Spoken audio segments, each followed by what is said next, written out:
What's going on, everyone? We are the Raiders of the Popcorn Bucket. I am one of your hosts, Jacob. Hi, everybody, and I'm Monique. Another one of the hosts. Yes, also a host. Needless to say. So today we are talking about Ready or Not, the new black comedy slash thriller, not really horror, but I guess you could call it that, movie. But IMDb would describe it as a horror mystery thriller. Okay.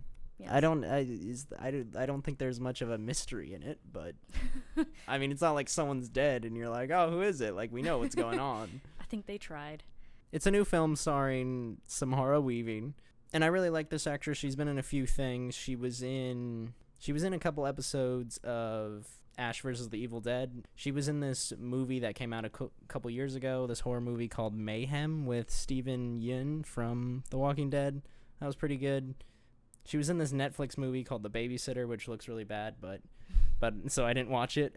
But she's a really good actress. She's definitely one of the best parts of this movie. Basically, what's going on here, there is this incredibly wealthy family that she is marrying into. She's marrying the youngest son of the family.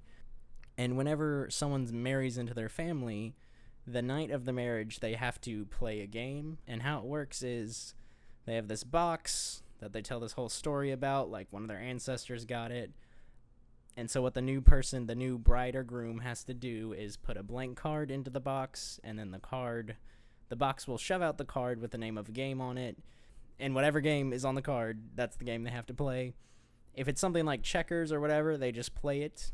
Most of the time, it's just like a normal, and that's it. But if the card shoots out the game hide and go seek, they have to kill the bride or groom before dawn, or the entire family will die. Or so they believe. That's the curse, yes. And that's the reason that they're so wealthy. Yes, because of the sacrifice they make. Yes. Jordan looks freaked out. Yeah, he does. Fucking wild. I don't like that. So, of course, Samara Weaving's character pulls out the hide and go seek card. Otherwise, we wouldn't have a movie. Yes. So then we get this, the whole family's trying to kill her. The husband's not about it, obviously. Some of the people are even like, man, I don't really be a part of this. And that's where a lot of the comedy comes from. Some of us also kind of suck at the whole murdering thing. Yeah, I think that was really enjoyable. So you got the father who's like, yep, trying to keep the family together. You got his sister who's like a crazy person and wields an axe. You have the brother who's not about it, the sister who sucks, the brother's wife who is a crazy person also. All the women are crazy. Yeah. Like, most of the guys are like, I'm not about this. Actually, I think except for the dad. I think the mom, I mean, I'm sure she was crazy, but she didn't seem as crazy as her daughter and her daughter-in-law. Also, even the servants were getting in on it. Like, what are you getting out of this? I mean, I know you're working for the wealthy family, but can you not just go work for someone else? Like, you don't have to murder this person. Because they're not really a part of the family, right? At what point do you think they find out about it? Like, is that mentioned in the interview process? I'm sure they find out, like, that the first poor time woman someone gets married. I don't think I'd want to work there. No. The butler in particular goes to extreme lengths in order to get the bride. Yeah. I really enjoyed that it wasn't... I imagine this movie was just going to be, it kicks off, whatever. People start getting murdered. The main girl realizes this is for real, and then she just, like, murders everyone. That's not what happened. She actually, like, really struggles with it, and we see that specifically with her wedding dress. It just keeps getting more screwed up as the night goes on. So I really enjoyed that aspect of it. Yeah, and of course she just keeps, getting filthier. She really shows the pain of the character well in everything that she goes through. So there was some funny moments. People were dying, and it was supposed to be funny, and that was all right. The cinematography was okay. I got a little bored of the kind of black and gold color palette after a while, so a little bit more variety I think would have been nice. Yeah, I think the only variety they were able to add in was the dark, maybe blue of being outside. Sure. And that's like a typical Hollywood color palette, kind of doing like the yellow and the blue contrast, but I don't think there was quite enough of that contrast, personally. Agreed. I thought some of the characters, like side characters, like their arcs were very obvious. I kind of figured out what was going to happen to them like pretty early on. The cinematography was pretty good. The main actress is great. All the other actors and actresses were fine. All right, we're going to start talking about the spoilers for the movie Ready or Not. That's your warning. 1, 2, 3. Warning. Okay, so the groom, he's obviously against wanting his bride to be murdered, which you think the solution here, earlier, he just says, hey, let's just never get married. I feel like that's the pretty obvious, that would solve all the problems. But yeah, but there were reasons why that wouldn't work. Sure. So whenever she draws the hide-and-seek card, he is, of course, like, not gonna stand for this. He grabs her and he's like turning off they locked all the doors to the house, so he like goes to the security system and is gonna unlock the doors and everything. And going into the movie, I thought his character was pretty much gonna die immediately, and then when he didn't, my next immediate thought was he's going to end up joining the family and going after his new wife, which he eventually ends up doing. And then there's the other brother who he literally says to her is like, I'm not gonna be the one to kill you, and he ends up trying to help her later on. Again, I felt like that was kind of obvious. Yeah, they were really building up to it, especially with the amount of resistance that he was giving. So I think I enjoyed it up until the point where it just became a little bit too predictable. So I feel like it wasn't really too predictable for me. Like, maybe I wasn't thinking outside the box, but there were things that I thought were gonna happen and they didn't happen. Of course, especially the ending. Like, I mean, maybe this was just the hope in me, hoping that the groom would find a way to leave with her alive. Maybe the rest of the family is dead or something. I had an issue with the ending as we were leaving the theater, and I had more time to think about it. So what ends up happening is they get her, and they're gonna kill her, and oh my god, it's almost dawn now, of course.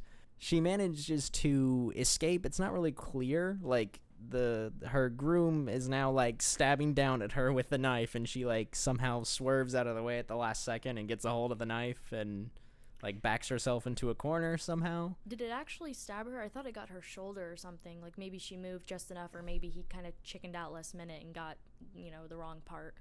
But I'm saying somehow, despite she has like 5 people holding her, she manages to wiggle away.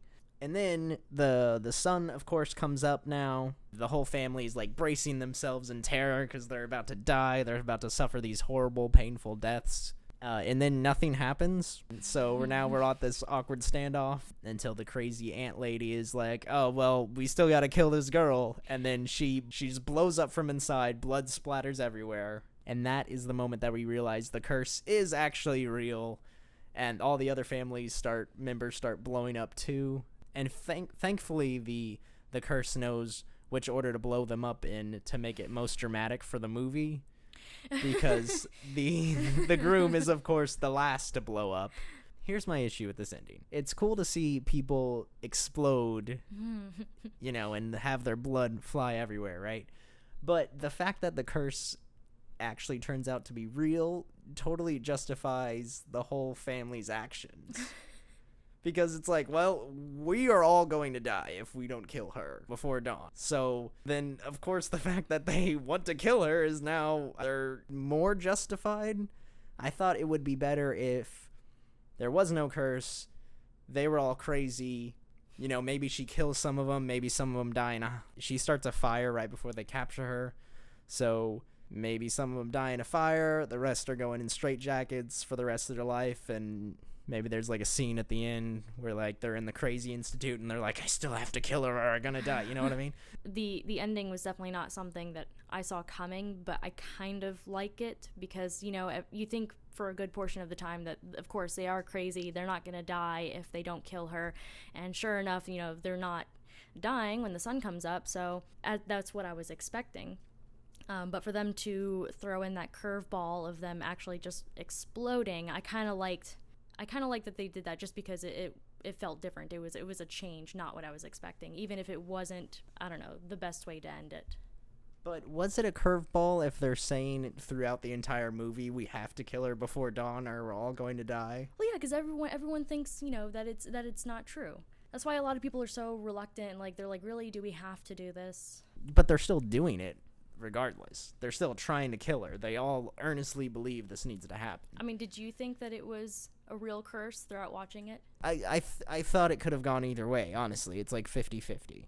But the point is, in retrospect, looking back, their actions are totally justified. And leaving the movie theater, you always want to leave with like a high. Like, oh, I really, enjoyed the ending, and now I'm walking out and I'm all happy or sad or whatever. Yeah. And with the ending, I was just like, oh, okay, well, that could have been better. That could have been more interesting.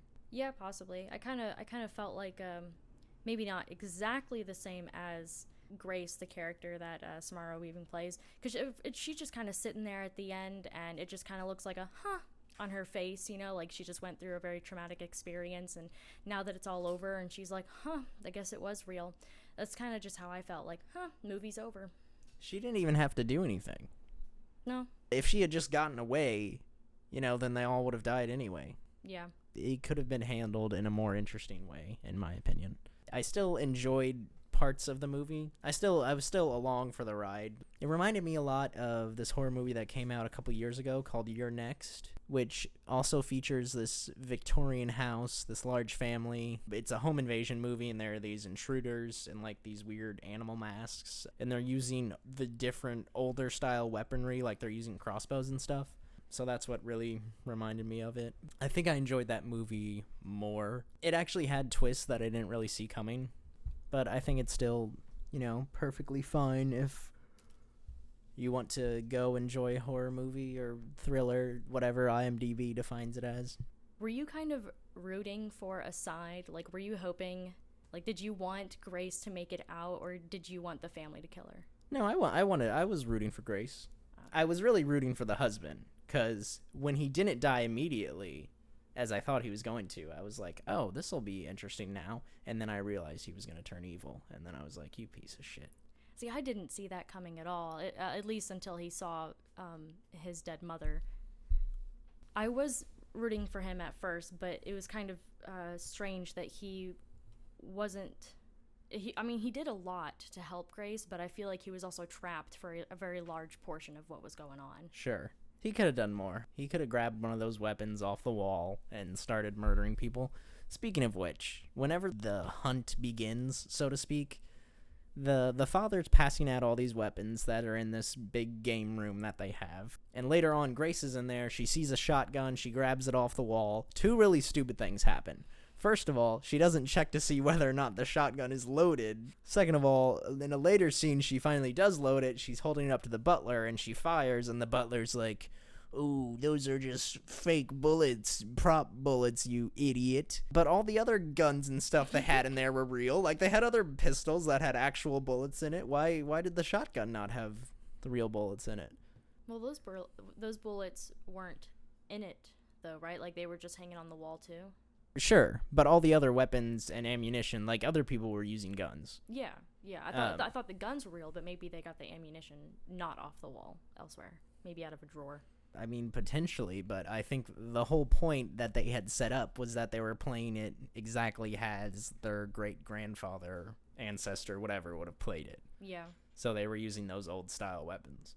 All I wanted to say is I wanted to see someone get blasted in the face by those giant-ass shotgun slugs that were there. Yeah, I think the only face shooting we saw was with the really small gun, right? Not enough face shooting, 0 out of 10. That was kind of funny. Sure. That part where, they're trying to talk and she's just gurgling and dying with blood. Oh, yeah. Classic. Yeah. You know what we never saw? We never really saw the crazy aunt use that big axe she had. Like, she cut someone's body up with it, but that's about it. Like, there was no scene where she, like, encountered Grace and was, like, swinging it at her. That would have been cool to see. Yeah, it would have, especially because they made her such a bloodthirsty character. It's like the famous rule of Chekhov's axe, You can't introduce an axe early on in the movie and then not have the person use it. It's absurd. Okay, Yeah. So I think we've reached the point where we don't do a scoring of the movie per se on Raiders of the Popcorn Bucket. What we do is we decide if this movie gets our individual seals of approval or not. So, would you like to go first, Monique? Yes, I am going to give it my seal of approval because going in, it wasn't what I expected, and there were turns that I didn't expect, even if you did expect them. And it was funny. So it subverted your expectations, is what you're saying, like Star Wars: The Last Jedi.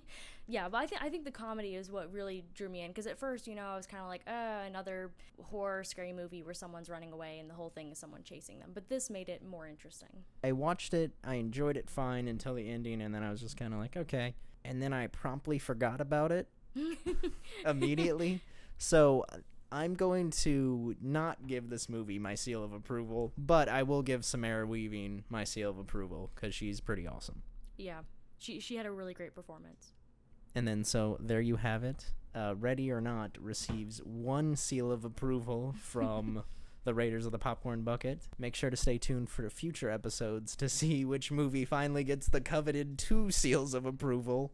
I have a good feeling that it will be It Chapter 2, which achieves that rating, but make sure to tune in to find out.